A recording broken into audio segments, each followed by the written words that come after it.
বিসমিল্লাহির রহমানির রহিম। সম্মানিত মুসলমান ভাই ও বোনেরা, আজকে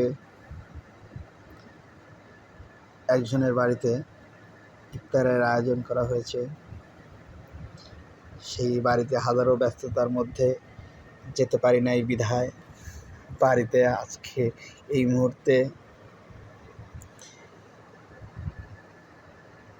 ইফতারের প্লেট সাজিয়ে বাড়িতে রেখে গেল। কিন্তু কি করব, ইফতারের আগ মুহূর্তে আমার দুইটা নানি আসছিল ঘুরতে এবং বেড়াইতে। নানিদের রেখে তো আর ইফতারিতে যাওয়া যায় না। বাড়িতে অনেকবার ডাকাডাকি করেছে, কিন্তু তবুও যেতে পারি নাই। চাচা ডেকেছে, চাচি ডেকেছে, না যাওয়ার বিধায় আমাদেরকে প্লেট সুন্দর করে সাজিয়ে দিয়ে গেল।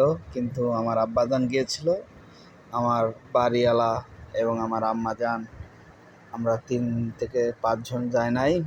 তো আপনাদের সাথে একটু শেয়ার করতেছি। অবশ্যই আশা করি খেতে চাইলে যার যার বাড়িতে তৈরি করে খাবেন, কারণ চাইলেই তো আপনাদেরকে আমি খাওয়াতে পারবো না। এর জন্য আপনাদের যার যার খেতে মন চাবে তাই অবশ্যই বাড়িতে খাওয়ার জন্য তৈরি করে খাবেন। এখানে আছে পাউরুটি ভিজানো, বেগুনি চপ, পেয়ারা, বড়া এবং ক্ষীরা, তরমুজ, খাজুর এবং আরও অন্যান্য সামগ্রিক আছে, যেখানে আমি আপনাদেরকে হয়তোবা বলতে পারতেছি না। এবং খিচুড়ির মধ্যেও আরও অনেক কিছু আছে।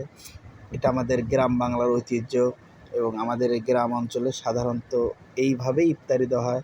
তো আমার প্রিয় মুসলমান ও ভাই ও বোনেরা, আপনারা সবাই ভালো থাকবেন, সুস্থ থাকবেন।